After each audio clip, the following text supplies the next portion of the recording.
back to Red Glasses Thoughts. The topic today is forgiveness. Forgiveness. So what we have been doing for weeks now is each week trying to take 12 key questions that could unlock and will unlock the power of forgiveness for your life and for mine. So here are the questions. Why do we need forgiveness? Question number 2, what if I didn't know I was guilty? Number 3, what if I don't feel guilty? Question number 4, what are the effects of sin and guilt in my life? Question 5, how can we experience God's forgiveness? Question 6, what are the effects of God's forgiveness in a person's life?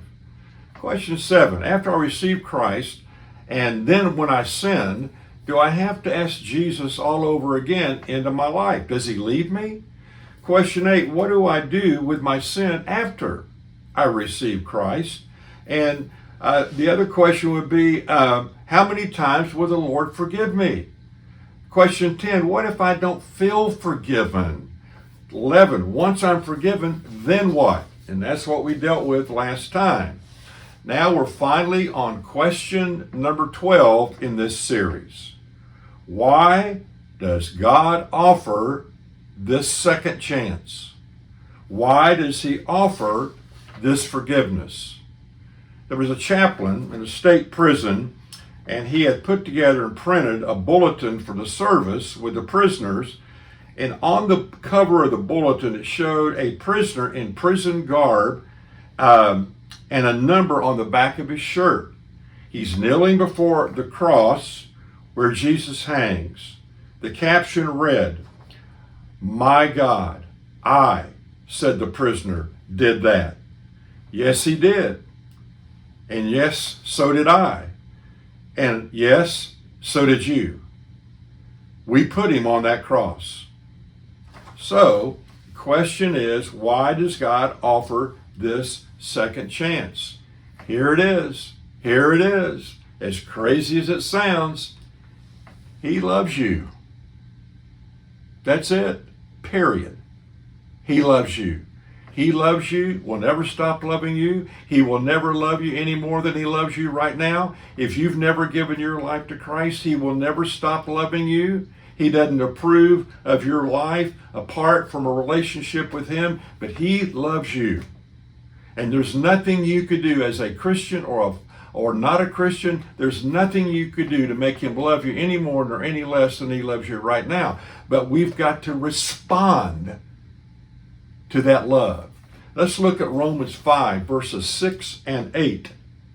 Verse 6, you see, at just the right time, when we were still powerless, Christ died for the ungodly. Verse 8, but God demonstrates his own love for us in this. While we were still sinners, Christ died for us. He died for us. He did something for us that no one else could do. That's what he does. That's how he operates. So the question then becomes, how can I really internalize this in my life? You know, a lot of times we think, well, this sounds good, but I'm not sure if I'm really covered, and am I covered in my forgiveness in such a way that maybe one day, if I have a bad day and I'm really messing up, he's going to bring all those things back and kind of push my sin in my face from the past. He's not going to do that.